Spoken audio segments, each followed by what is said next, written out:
It's time to play some stuff. Ladies and gentlemen, it is time to play some stuff indeed. Welcome to Elder Scrolls Online, the game that has all but monopolized my free time over the last couple of weeks. Yes, folks, weeks. Some of you who are veterans of the Elder Scrolls series may recognize where we are. Anywho, let's get the formalities out of the way. This is Jay, aka MultimediaJay, and this is the beginning of what is probably going to be quite a bit of coverage of this game, alongside the coverage of Skyrim and other games that I play on a regular basis or feel like making videos about. Elder Scrolls Online. This is a game that I have been anticipating being good for years, actually. You could even say decades. I've been following the development of this game, and it was the release of the one Tamriel patch that actually got me to start playing, finally, after this game's made the rounds for a couple of years. The story of Elder Scrolls Online is not unlike that of Final Fantasy XIV. It had an initial run, was a total disaster, didn't represent the franchise properly, but the developers didn't give up on it. And because the developers didn't give up on it, I'm now checking out a massive, massive renovation effort on the part of the folks who, of course, made this game. And shut up. Can't believe those things are considered critters around here. But anyways, so much like what happened with the Realm Reborn project for Final Fantasy XIV, one Tamriel does a lot to fix a lot of what was wrong with this game initially. For example, there was an ongoing design struggle between how much Elder Scrolls should be in this game and how much MMO should be in this game, and it teetered back and forth to the point where it didn't really feel like anything that belonged in the series. But with one Tamriel and the leveled content and the leveled outdoors, we can go wherever, and the mobs will just level with you. Finally, there's now enough Elder Scrolls in this game for me to justify playing it. Oh, look. Dead guy on the beach next to a treasure chest. So, this is Anvil, for those of you who remember it from Elder Scrolls Oblivion. It certainly looks a heck of a lot better, and I don't know if some of it might have been retconned, but basically the story with Elder Scrolls Online is this is the Interregnum period. This is a time when there is no Dragonborn Emperor in the Second Era. So, Cyrodiil is basically a PvP area. Cyrodiil is basically a PvP zone fought over between the factions of the Daggerfall Covenant from the northwest, the Ebonheart Pact from the northeast, and the Aldmeri Dominion, which is from the southwest. There is no real southeast faction as of yet, and as you can see from this map, only bits and pieces of Tamriel are actually in the game, with more that could be released later as DLC. So, it's quite a large project, but then again, there's a Morrowind mod out there called Tamriel Rebuilt, that is trying to remake Tamriel and Elder Scrolls Morrowind, and that's a gigantic project as well. I'm actually curious whether this game is further along in recreating Tamriel than that mod project is or was if it's been discontinued. I haven't really followed what happened to the Morrowind mod scene after I finished playing Morrowind on a regular basis all those years ago. I don't know if this is being retconned or not, but Anvil is a pirate haven nowadays. With the Empire in eclipse, the Gold Coast was taken over by pirates, and there's a big wall to keep all the Daedric forces in Cyrodiil in their place. So it's an interesting story, and the Interregnum, I think, was brought up in other Elder Scrolls games, but not really fleshed out until now. So basically, there's elements. This game kind of reminds me of an all-star game of sorts. A best of, so to speak. There's elements in here that remind me of Morrowind, there's elements in here that remind me of Skyrim, and there's elements in here that remind me of Oblivion, such as the Daedra trying to break into Tamriel. Except this time, instead of Mehrunes Dagon and Red Oblivion, there is Molag Bal and Cold Harbor, so to speak. I think it's the Dreadlands or something. There's a name for the Oblivion that was shown in the game bearing the same name. But now we have Molag Bal to deal with. So he's got Cold Harbor, so it's very different seeing Daedric stuff that's blue instead of red. That's been one of the biggest things to get used to. You know, you raid the Daedric ruins in Morrowind, and they're all pinkish. Then you go to Oblivion, enough said. That game had to be re-rated by the ESRB because of all the ugly stuff that was in Oblivion. And then you come to this game, and Oblivion is blue. So, it takes some getting used to, most definitely. But anyways, With the 1 Tamriel patch, everything levels now. You can pretty much go anywhere. There's also the alliance restrictions that have been removed as well. So even though my guy's Daggerfall Covenant, he's not restricted to the Covenant's parts of the map. He can go to Morrowind anytime he wants, Black Marsh, Skyrim, the Somerset Isles, elsewhere, the Illiker Desert. Well, the Red Guards are part of the Covenant anyways. But anyways, yeah, he can go anywhere in the world and do any of the outdoor quests and group with people from the other factions. The war, however, will resume when we all go to Cyrodiil and we're all beating each other up for who has control over the Imperial City. I think this is probably the single biggest design improvement that the team could make to this game, because this basically brings this game in line with other Elder Scrolls games. So it's like, here's a world, go do whatever. You can do the main quest, you cannot do the main quest. You can be yourself, whether that means you're an upstanding citizen of society or you're a criminal running around pickpocketing people now that there's a justice system in the game. Another interesting thing worth noting for ESO is that Angry Joe's review of this game has been all but invalidated by the changes that have been made. There's a justice system in the game now, a lot of the glitches have been addressed, and the gold farming and spamming has been addressed via a delete limit, which, with my alcoholism, I unfortunately keep hitting. But once things settle down and I'm done experimenting with various builds, I imagine this is definitely an MMO that I can stay involved in for the long haul. So you have your health, magic, stamina. There's a couple of, you can put points in there. I'm doing the utility build for Mr. Goodmain here. The utility build, I probably will specialize later on once I get more experience with this stuff. But basically, unlike World of Warcraft, your class only gives you certain skills.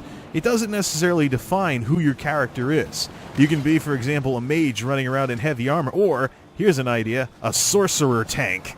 How often do you hear sorcerer tank in any other RPG? But it is possible in this game. So anyways, this guy is a Templar, which is really basic tank heal nuke. Can do some basic healing, can do some basic nuking via the castable spells. And there's also Adric's Spear, which has a divine spear come out of nowhere, and you do attacks with that.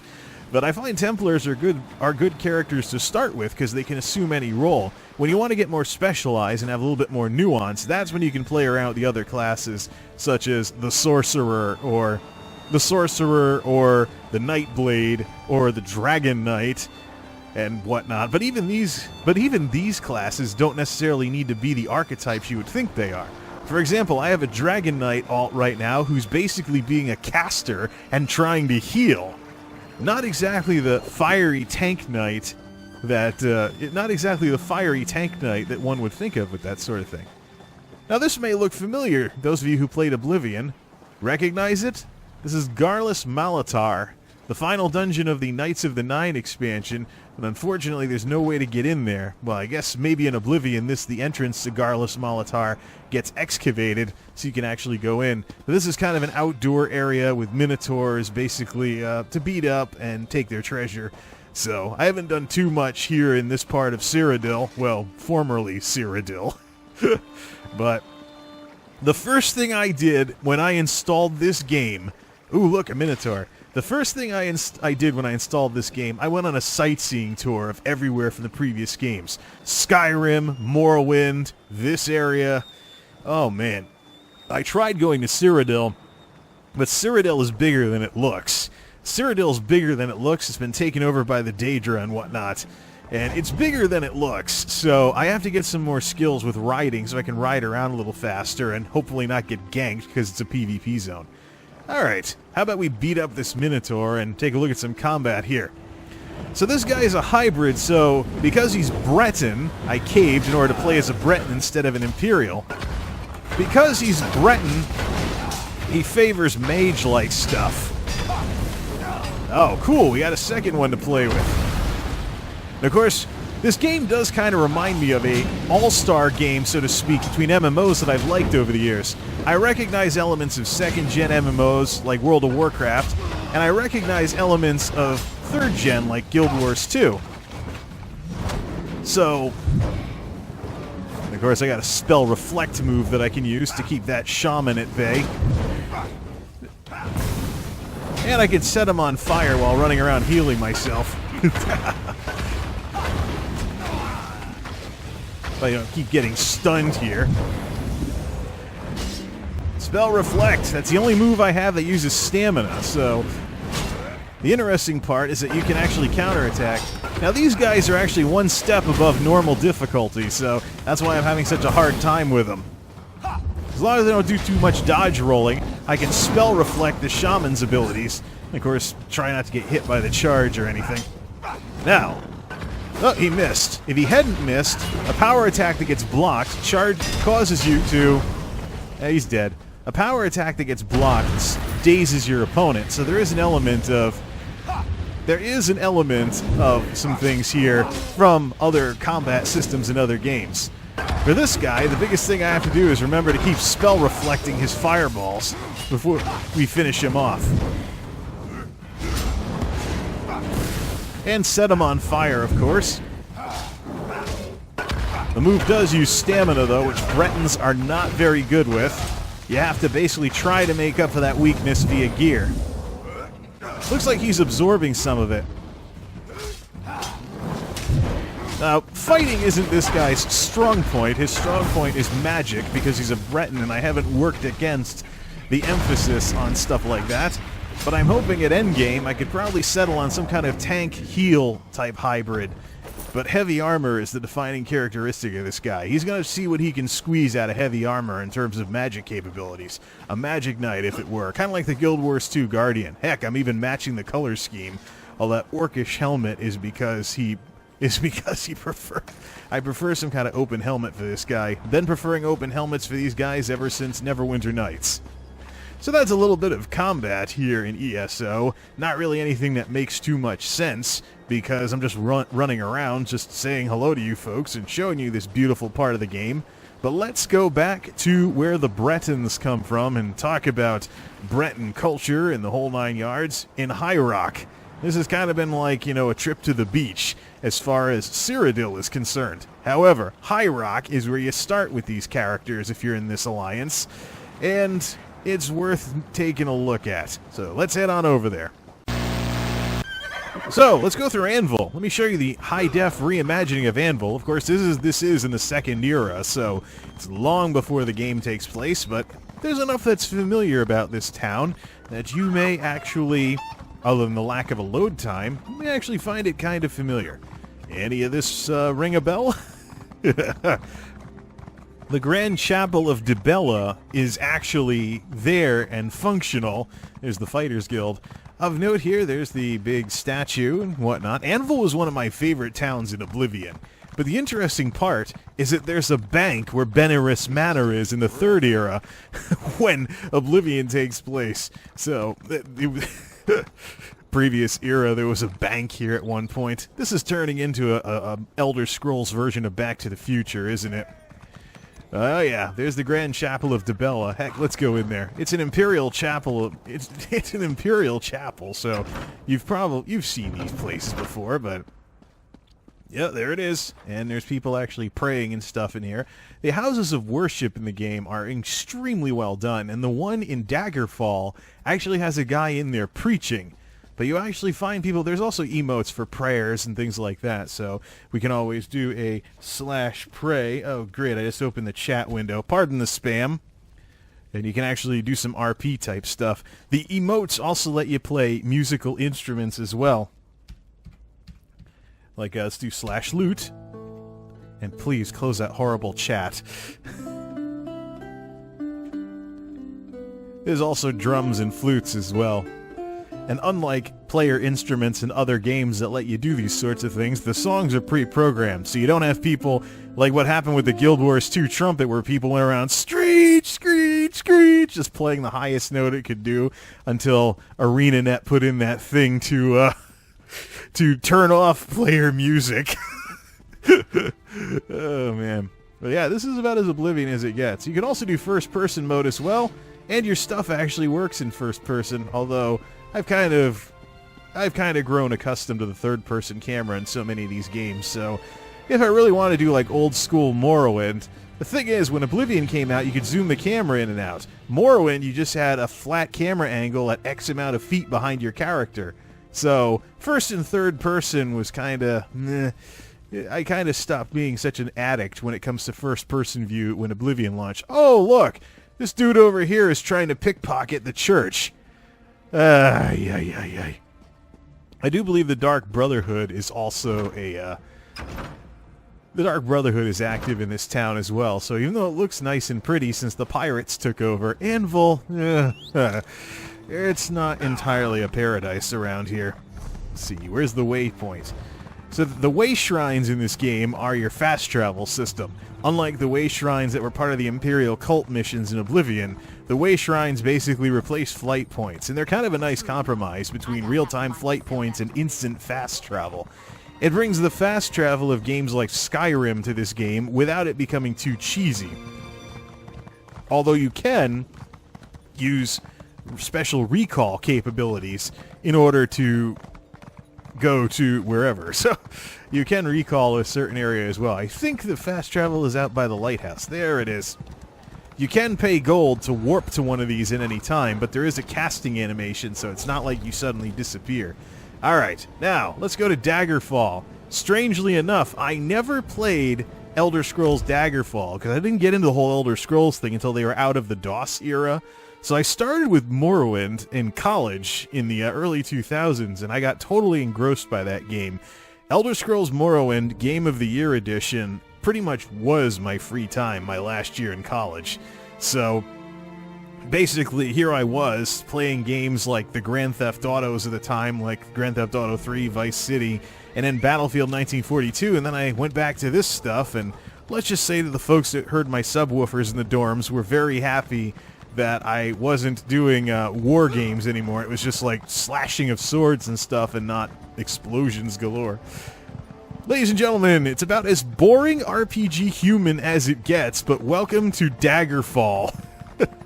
I didn't play the DOS game, so I don't know how similar this looks to the Daggerfall in that game, but quite frankly, this is the center of Breton culture. We're going to go to the cathedral here, because the guy in there actually preaches. Very, very interesting to see at least some level of immersion in an MMO world like this. Although much like Guild Wars 2, it suffers from some of the you can't click on stuff type things. Like, I can't sit in the pews and listen to the guy preach. There is an emote, however, for sit chair. So there's the Pitoff, I think he's called. Is that how you say it? But this guy occasionally just preaches about the divines, which there's 8 divines in this game, by the way. No Tiber Septim yet, so no Talos. So it's the 8 divines isn't anything instituted by the Thalmor in this game, for those of you who may check this game out after playing Skyrim a little too much. Oh, come on. Now he's not going to preach just because I don't have the cameras rolling? Come on. Anytime now. Maybe I should just cut everything. Oh, come on! You know how many times I've AFK'd in here and had this listen to this guy randomly say what he wanted? Akatosh on high, first of the 8, provides wisdom. He blesses the crown of King Casimir and lends his symbol to the Daggerfall crest. Of course, you can't talk to the guy. Can't talk to the guy without getting a generic response, but you can talk to the parishioners. They all have different things to say about this guy's preaching, but it's kind of interesting to go into a house of worship here, and you'll find people actually doing immersive type stuff that you'd expect in something like that. But it's rather interesting, as opposed to the Stormwind Cathedral, where maybe there'll be one guy standing in the corner in a robe. But this is Daggerfall. It's in Glenumbra. It's in Glenumbra province, and I've gone around this area so much because I'm leveling alts, and I'm also pursuing my own curiosities in this game rather than strictly doing quests or the main story. Now, there's certainly enough of it out here. Shoot, I've got this bridge. I could probably I could ride over this bridge blindfolded. I've been over it so many times in the last couple of weeks, leaving Daggerfall this way, going into these autumnal-looking forests here, picking up the apples. And actually, I haven't been to the Delve yet, so there's a bunch of thieves holed up in this ruined tower out here. Let's go over there and pay him a little visit. Also, this guy does weapon swapping too, so between martial and magic weapons can of course refill your magic ability as you fight through this game. The one thing I don't like though is these load times. These load times, this game is on an SSD, and it's as slow as it would be if it were on a mechanical drive. I don't like that. It's the polar opposite of what I'm getting from Skyrim Special Edition, which is on a mechanical drive and way faster than this. So this is a delve. This is kind of a public dungeon with a few monsters and loot and things like that, and it kind of just gives everybody their own little thing to run around in. The problem I run into with these things is that you'll often find a bunch of people camping the boss. That assumes, of course, that they're even people in the first place. This game does seem to have a bit of a bot problem, but apparently it's not as bad as it used to be from what I'm reading. Oh, now he's off balance. Kind of funny that even a magic weapon like a destruction or a restoration staff can cause somebody to get stunned if you deflect things like that. This guy doesn't hit very hard because he doesn't specialize in martial stuff. But you can block stuff. And oh, there's the boss. I can tell because of all the... And they just killed the boss. Yep. And just killed the person that was chasing me, too. And here we are. Here's your typical campers camping the boss. Whether they're human or not, I don't know. They're all skeletons because the Halloween event is still going on in this game. But, they're just going to sit there, and there is loot timers for... Yep, that's the boss right there in the barbecue pit. There are timers for loot for these bosses. So it's not like you can bot these things forever. But either or. Could just be a bunch of human players going AFK. It does take away from the immersion, though, when you go to these places and you see people down here that are just sitting here trying to get free loot by just watching TV in between boss spawns. It's kind of one of the reasons why MMOs have instances in the first place. Alright, how about we get some actual... There we go. You're stunned. So now I can power attack you back and knock you down, and then... just use magic. This guy specializes in it anyways. The interesting thing, too, for those that play Templar tanks, is that the instance can be cast from behind your shield. Maybe there's an animation glitch there, but the shield's not going away while all this casting is going on. Yeah! Level up, baby! And just like in Skyrim, there is a bunch of sword noises when you level up. And there's a skill point. Let's continue our sightseeing tour, and let's go to Morrowind. Let's do these games sort of in order. We already been to an area that was in Oblivion. Now, let's go to Morrowind. Mournhold, City of Light, City of Magic. And I am totally going the wrong way. This may look a little familiar. Ash-warped stuff, giant mushrooms. Gee, is this Morrowind? I wonder. Let's go to the Tribunal building way up here. Supposedly, I heard Almalexia is in this game. That would be... yeah. But let's head up to this gigantic Tribunal building up here. I think Mournhold is the capital of the Ebonheart Pact. Maybe? Well, it's definitely the capital of Morrowind. Ooh, the Tribunal Temple. This should be interesting. See if there's anybody we recognize. This guy's been to Mournhold before. Oh, look, Ordinators. Oh, look, Hand of Almalexia. Oh, boy, Ordinators. We're watching you, scum. Yes, we are back in Dunmer Dark Elf territory here. Yeah, we can go in. Let's see here. Oh, what kind of stuff can we do? Well, I have Prevent Attacking Innocents turned on, so I can't just go punch one of these Ordinators and get arrested. Or stuff. Yeah. Ooh, look, ooh, yeah, there we go. Old school Ordinator right there. I think you need to do a quest in order to see Almalexia in here. Another Ordinator. Etc., etc. I am kind of still a noob to this game anyway, so... Let's do some exploring.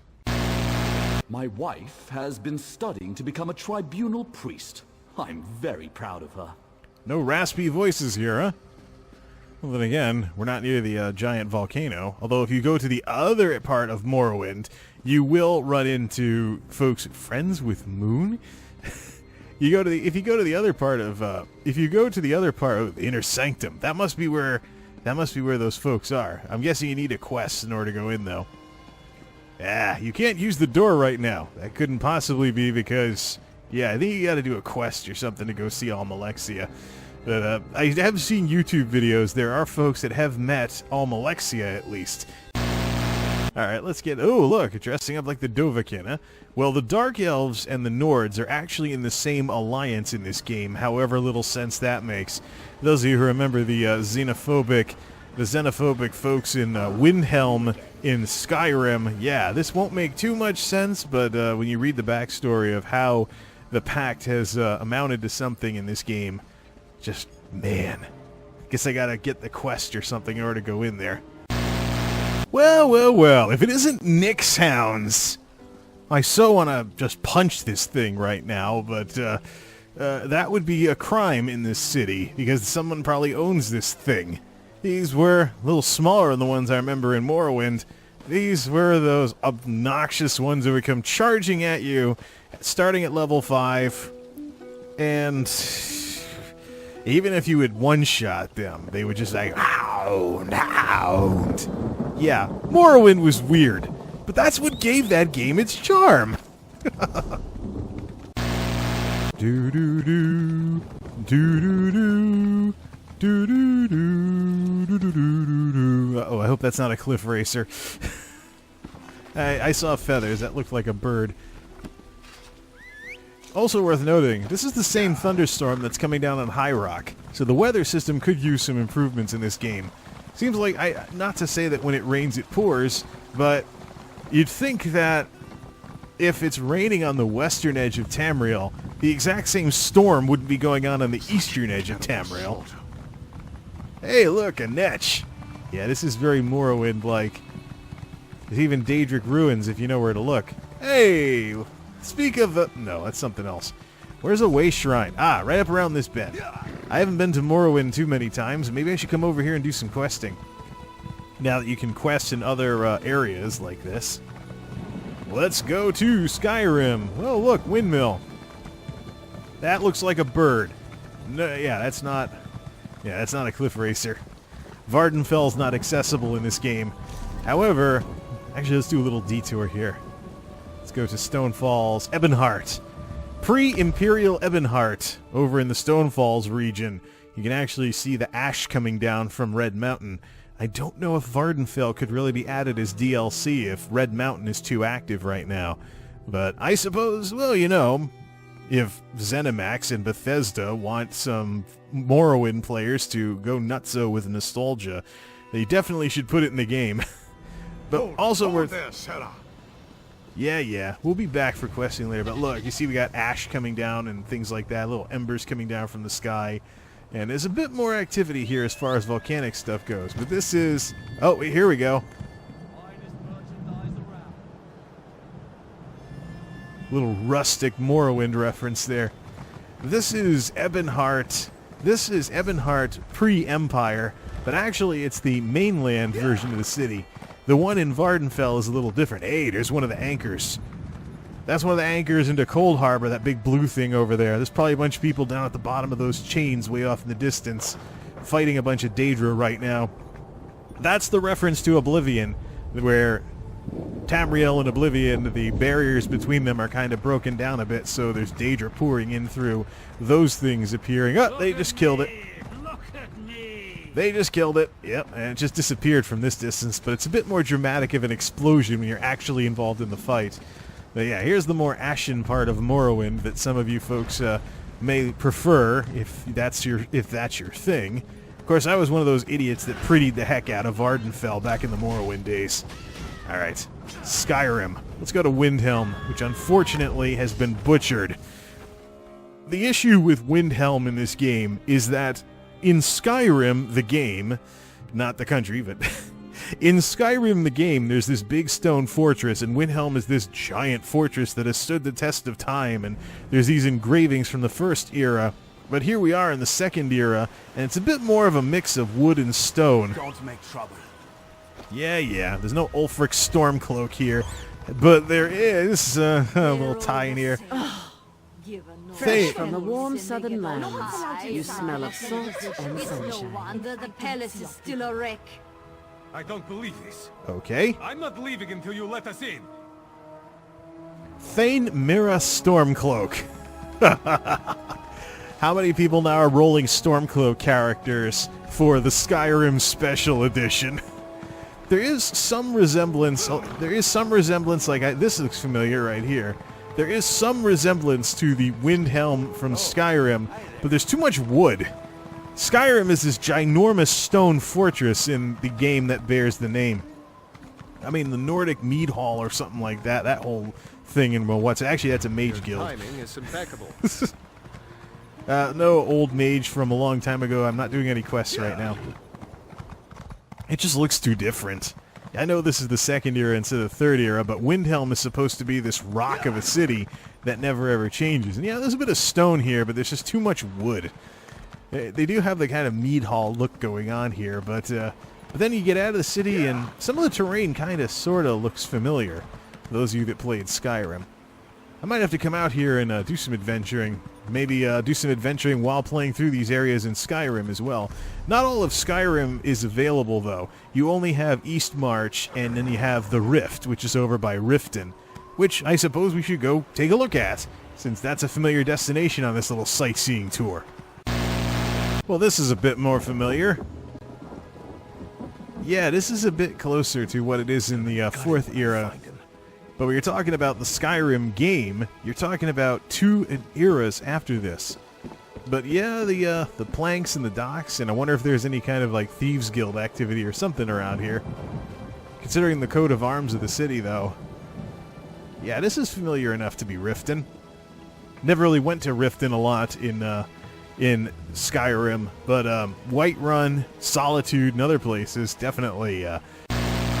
Since the weather's lousy no matter where I go, let's go somewhere to wrap up this video that isn't affected by the weather. Cyrodiil, or what's left of it. We're entering from the Daggerfall Covenant. They're part of the map anyways. Because we're approaching from the northwest, we do have access to Coral.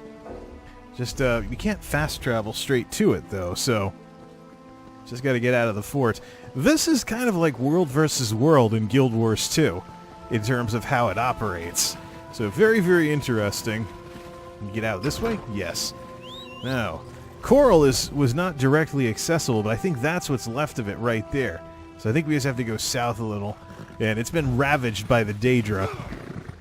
But I figured, hey, well, at least the storm stopped. Of course, figures I'd come to the war zone and the storm would stop. Now, unlike in other parts of the game, the guards here are killable. Guards are usually unkillable to reinforce the whole you gotta be a sneaky thief type thing for the thief type stuff. But unfortunately, Cyrodiil is not the way you remember it from those of us who played Elder Scrolls Oblivion, because the Daedra have been absolutely having their way with what's left of the Empire. There's a puppet emperor on the throne. There is a puppet emperor on the throne, but he's a puppet of the Daedra.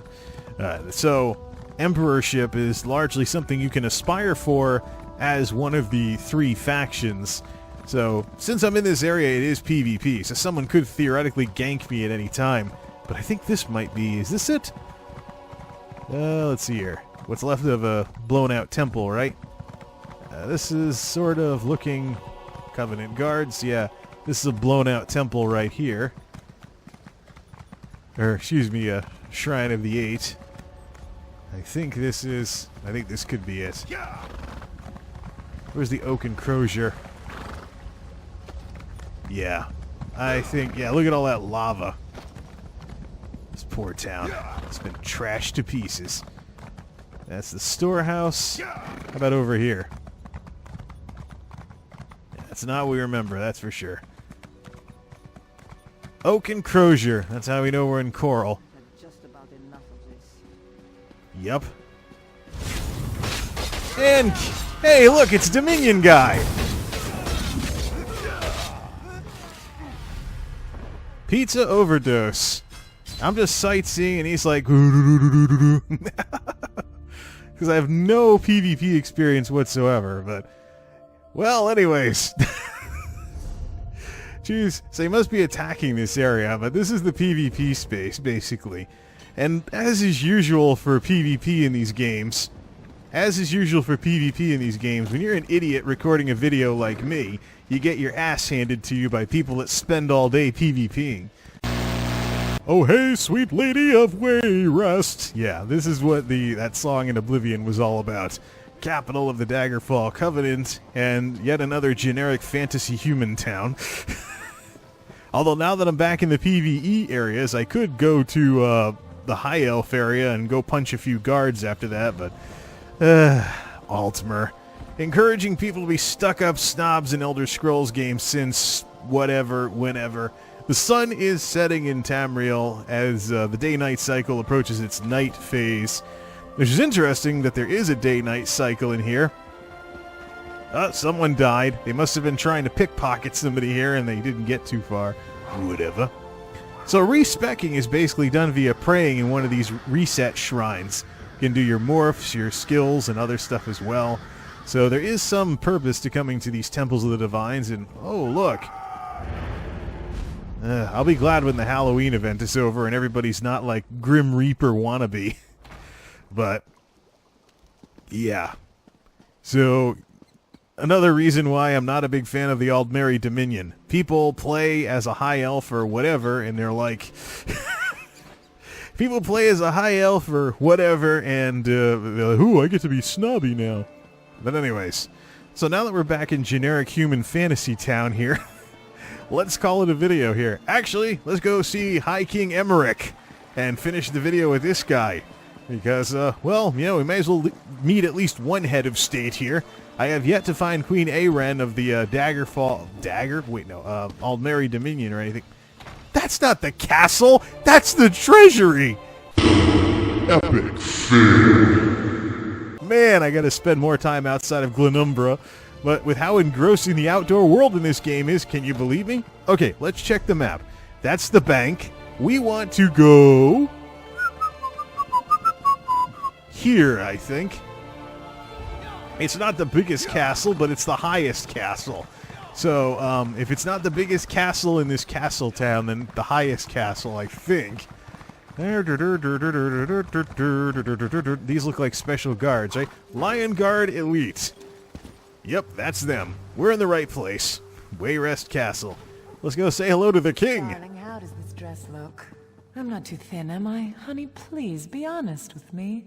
No, I think you look wonderful and very thin, very skeletal, which is what I like, skeletal. Your jewelry hangs cute. Figures. We come meet a head of state in this game, and it's basically this game's answer to the, honey, does this dress make me look fat? type stuff. You know, there was a time when I was young when I thought being a king would just be a barrel of laughs. The coin, the power, and all its trappings, it all looked like such fun. It's not, though. If I don't escape these stone walls soon, I'll go mad. Doo-dee-doo-dee-doo-dee-doo. Anyways, that is going to call it here. Now we've met the darn king. Let's call it here. And, can we get rid of that type stuff? Play your lute, please. It makes the in-game music go away. And make the chat go away, and we shall be good here. Actually, we can even turn off the UI if we want. Get my little cursor back, and very cinematic, playing for the king. So this is the first of what I hope to be a very fun-filled video series about Elder Scrolls Online 1 Tamriel, right here on Play Some Stuff, right here on this channel, right here on Twitch. Thanks for watching, everybody. This was a little overly long, but hey, it's a good first impression at the very least. So, till next time, this is MultimediaJay, signing off. Thanks for stopping by, and game on.